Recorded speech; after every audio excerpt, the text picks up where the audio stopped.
আর সংসদে মুমতাজের মতো একটা গায়িকা গেছে, হ্যাঁ কথা কোন, দীপুমনির মতো একটা শিক্ষামন্ত্রী গেছে। ওনারা সংসদে উঠে বলছেন, আমার এলাকার লোক আমাকে নির্বাচিত করেছেন ভোট দিয়া, আপনাদেরকে ধন্যবাদ। মাননীয় স্পিকার, আদমদিঘি থেকে সাতিয়ান গ্রাম পর্যন্ত কাঁচা রাস্তা, এটা পাকা করতে হবে। এটা একটা সার্কুলার দিল। আবার দিল প্রাইমারি প্রত্যেকটা স্কুলে যত বই পুস্তক আছে ওখানে হিন্দুও পড়ে মুসলমানও পড়ে, প্রত্যেকের ধর্ম জানার সুযোগ আছে। মুসলমানের ধর্মের বইয়ের মধ্যে দাও প্রতিমার ছবি দিয়ে দাও, কথা কন। দীপুমনি আবার বলল সাইকেল চালানোর ট্রেনিং দাও, ব্যাঙ্গের মতো লাফাও, বিছনা পাড়া শিখাও, আলু ভর্তা বানান শিখাও। একবার নর্মাল সার্কুলার এগুলো, তাই না? কিন্তু তার চেয়ে কত দামি সার্কুলার কোরআন আর হাদিসের কথা, ঠিক কিনা? ক্ষমতা না থাকার জন্য কায়েম হয় না। আর আলু ভর্তার সার্কুলার সংসদ থেকে বাজেট পাস হয়, হ্যাঁ কতক্ষণ? তাহলে ক্ষমতার দরকার আছে না নাই? ইসলাম তখনই শক্তিশালী হবে যখন ইসলামের হাতে ক্ষমতা থাকবে, ধরে বলো ঠিক কিনা? ইসলামকে ক্ষমতায় দিবেন এমন কারা কারা আছেন, দুহাত তুলে আল্লাহকে দেখা। লিল্লাহে তাকবীর, নারায়ে তাকবীর। আল কোরআনের আলো, আল কোরআনের আলো। ঘরে ঘরে মানে একটা লোকও ঘরে ঘরে করবেন না। এই কোরআন হলো সংসদের কিতাব। বদরের যুদ্ধে, প্রথম যুদ্ধ, 313 জন সাহাবী বদরের প্রান্তরে যুদ্ধে নেমেই স্লোগান দিয়েছিলেন, আল কোরআনের আলো মদিনার সংসদে জালো। এই কোরআন সংসদের কিতাব। ঘরত তো হাজার হাজার কোটি কোটি কোরআন আছে, একটা কোরআন যদি সংসদে যেত আমার দেশে চুরি হতো না, আমার দেশে জানা হতো না, আমার দেশে লটারি হতো না, আমার দেশে মসজিদগুলিতে জুতা চুরি হতো না। এই দেশে সব ভালো আছে, খালি কোরআন সংসদে নাই। অনেক দল আছে আমার দেশে যারা ইমানদার, তাদের জন্য কোরআন, কথা ঠিক কিনা? অমুসলিমদের জন্য কোরআন। এই কোরআন বলছে অমুসলিমদের প্রতি কেউ যদি অত্যাচার করে, কিয়ামতের দিন রসুল তাদের বিরুদ্ধে আল্লাহর দরবারে মামলা করবে। আমরা এই কোরআনকে জীবন ব্যবস্থা হিসেবে মেনে নিতে কি রাজি আছি? রাজি আছেন ভাই? ভাইরা আমার, আজ থেকে 1500 বছর আগে আল্লাহর নবী পৃথিবীর জমিনে জন্ম নিলেন। এক এক করে 17 বছর বয়স হয়ে গেল রসুলের। 17 বছর বয়সে আল্লাহর নবী মক্কার কিছু যুবকদেরকে নিয়ে এমন একটা সংগঠন তৈরি করলেন, তার নাম হিলফুল ফুজুর। জোরে বলুন ঠিক কিনা? 17 থেকে 23 বছর পর্যন্ত আল্লাহর নবী চেষ্টা করলেন, সমাজের পরিবর্তন করতে পারলেন না। সমাজে অভাব দেখা দিল, সমাজে এত অকাম কুকাম হতে লাগলো, রসুলের অন্তরে কষ্ট হয়। আল্লাহ রসুল চেষ্টা করতে করতে যখন 24-এ পদার্পণ করলেন বয়স, হযরতে আবু তালেব রসুলের চাচা, আপন চাচা, উনি বললেন, ভাতিজা, এত কষ্ট, এত অভাব, এত রকমের উৎপীড়ন সমাজে, আমি তো গরিব হয়ে যাচ্ছি, আমার সন্তান আছে, তুমিও তো আমার একজন ভাতিজা, সংসার চলে না। ভাতিজা, তোমাকে যদি আমি একটা কর্মের ব্যবস্থা করে দিই, তুমি কি সেই কর্ম করতে পারবা? রসুল বললেন, পারবো চাচা, এনে দিয়ে দেন। বিশ্ব নবী যাকে আল্লাহ বানাবেন, তাক চাকরি নিয়ে দিলেন কার বাড়িতে? কার বাড়িতে? খাদিজা। খাদিজার বাড়ির চাকরি দিলেন। কি করার জন্যে? হ্যাঁ হ্যাঁ, এই দে বোর কি আর ছাগল।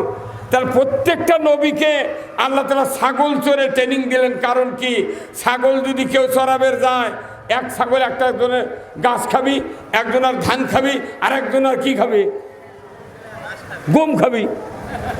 তে ছাগলও তেরে তেরে একত্র করে দলবদ্ধ করার যে ট্রেনিং, এটা নবীদেরকে আল্লাহ তাআলা দিয়ে দিয়েছেন। ধরে কোন ঠিক কিনা?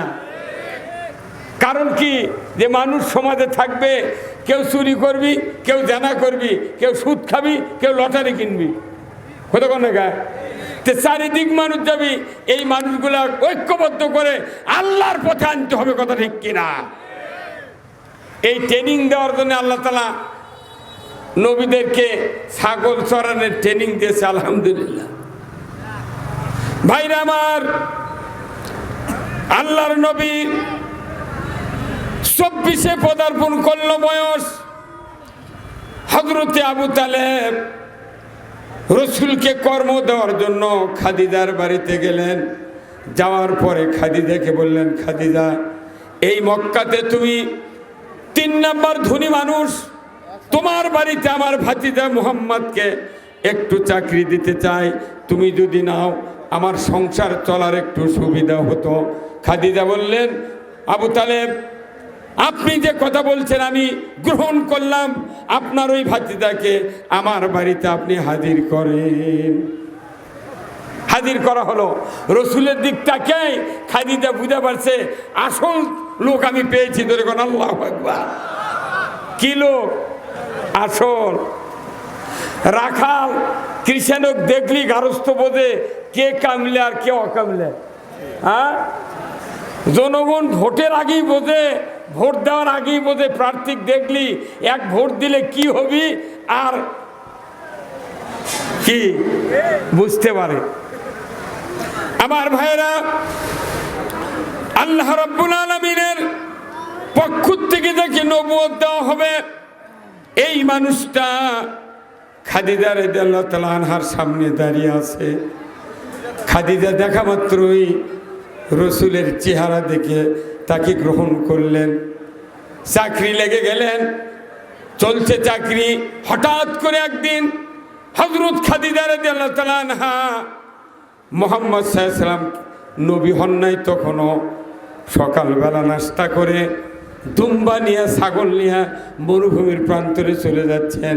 খাদিজা জানালায় বসে মুহাম্মাদের দৃশ্য দেখছেন। জোরে কন্যা সুবহানাল্লাহ। জানালায় বসে আছেন, প্রখর রোদ, আরবের মরুভূমিতে তীব্র উত্তাপ, সূর্যের এত তাপ, মানুষের শরীর ঘেমে যায়। জানালা দিয়ে খাদিজা দেখতে পেলেন কে যেন কোথার থেকে মুহাম্মদ সাল্লাল্লাহু আলাইহি ওয়াসাল্লামের মাথায় ছায়া প্রদান করছেন। হাতে ছাতা নাই, পেছনে সামনে মানুষ নাই, কে ছায়া দেয়? জানালা থেকে বাহিরে দেখতে পেলেন উনি বাড়ি থেকে বের হয়ে মরুভূমির কিনারে চলে গেলেন।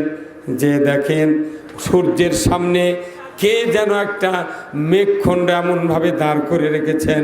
ওই মেঘখণ্ডের ছায়া রসুল যতই জোরে যাক, যত আসতে যাক, এক তিল পরিমাণ, বিন্দু পরিমাণ সূর্যের তাপ রসুলের শরীরে লাগতে দেয় না। কে রেখেছে ওই মেঘ? আল্লাহ। আল্লাহ রসুল যিনি এখনো নবী হন নাই, মাত্র 24 পেরিয়ে গিয়েছে বয়স, চাকরি করতে করতে 25-এ পদার্পণ। হযরত খাদিজা 3 দিন পর্যন্ত এই সিম্পটম দেখলেন, দৃশ্য দেখলেন। 4র্থ দিনের সন্ধ্যার সময় হযরত খাদিজা বললেন, ও মুহাম্মদ, তুমি তো আমার বাড়িতে রাখালি করছো, তবে তোমার কাছে আমার একটা প্রাণের আবেদন। বলে, কি আবেদন মুনিব? খাদিজা বললেন, মুহাম্মদ, আমি তোমাকে চিরসাথী করে নিতে চাই। তুমি যদি একটু আমাকে মেনে নিতে পারো।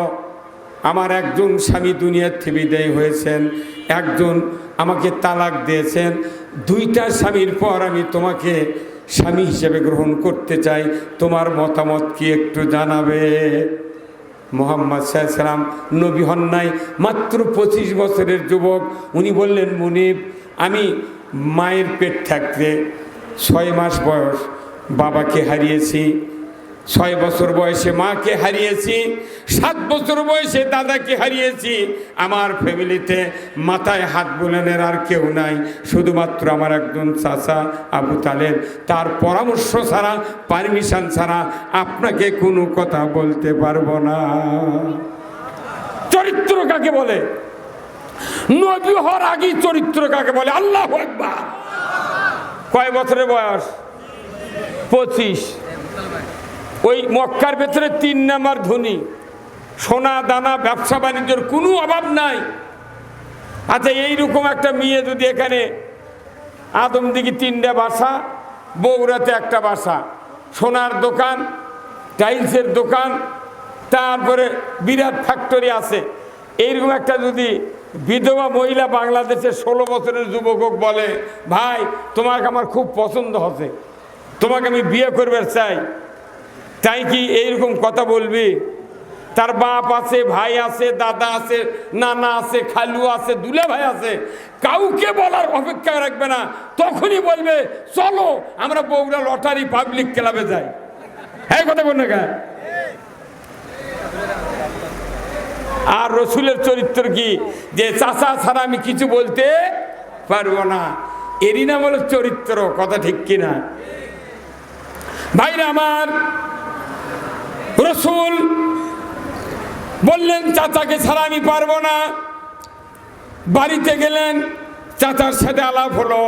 চাচা বললেন, ভাতিজা খাদিজা যদি তোমাকে বিবাহ করতে চায়, তোমার তো ধন সম্পদ নাই, আমারও তোমাকে টাবলিশ করার মতো কোনো ধন সম্পত্তি নাই, তুমি যদি ইচ্ছা করে মেনে নাও, আমি আবু তালেব পারমিশন দিয়ে দিলাম। 5 হয়ে গেল। এইবার 25 থেকে 15 বছর 40-এ পদার্পণ করলো, নবুয়তি বয়স যখন। আল্লাহু আকবার। রসুলের যখন 37 বছর বয়স, তখন খাদিজার বয়স আপনার 52 বছর, 57 বছর বয়স। এমন সময় আল্লাহর নবী মুহাম্মদ সাল্লাল্লাহু আলাইহি ওয়াসাল্লাম বললেন, খাদিজা আপনি তো আমার মুনিব ছিলেন, এখন স্ত্রী হয়েছেন, আমি একটা আবদার করব, আপনি কি আমাকে আবদার পূরণ করতে পারবেন? খাদিজা বললেন, মুহাম্মদ কি বলো তুমি? পারবো না মানে? বলে আমি আর লোকালয়ে থাকবো না, গারে হীরা জাবালে নূর পাহাড়ে আমি একটু একা একা থাকতে চাই। এই সমাজের পরিবর্তন করতে গিয়া যা দরকার আমি আল্লাহর কাছ থেকে একটু পেতে চাই, নিরিবিলি একটু থাকতে চাই। তুমি যদি আমাকে ভাত, পানি আর খুরমা যদি 3 বেলা পৌঁছায় দিতে পারো, আমি গারে হীরায় ধ্যানে থাকবো, আমার কোনো অসুবিধা হবে না। 37 থেকে 40 বছর, 3 বছর উনি ধ্যান করছেন। খাদিজা রাদিয়াল্লাহু তাআলা আনহার বয়স তখন প্রায় 57 বছর বয়স। 57 বছরের একজন মহিলা 2500 ফিট উঁচুতে ভাত, পানি, খুরমা বয়া দিছে।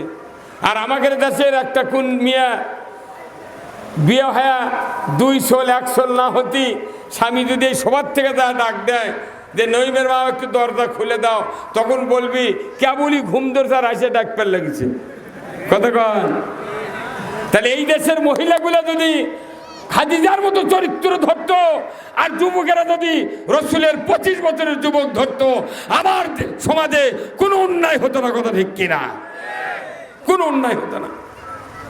সেই মানুষটা গারে হীরায় 39 বছরে 11 মাস 29 দিন রাত 12টা 1 মিনিটে এই কোরআন আল্লাহ রসুলকে আল্লাহ দান করলেন। কথা ঠিক কিনা?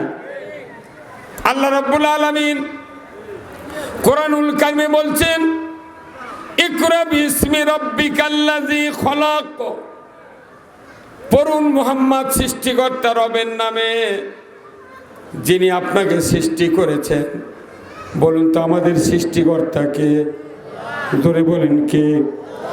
আল্লাহ নিজে বলছেন, মুহাম্মদ সৃষ্টিকর্তা রবের নামে পড়ো। সর্বপ্রথম যে আয়াত কোরআনুল কারিমে নাজিল করা হয়েছে, দাড়ির কথা নাই, টুপির কথা নাই, হজের কথা নাই,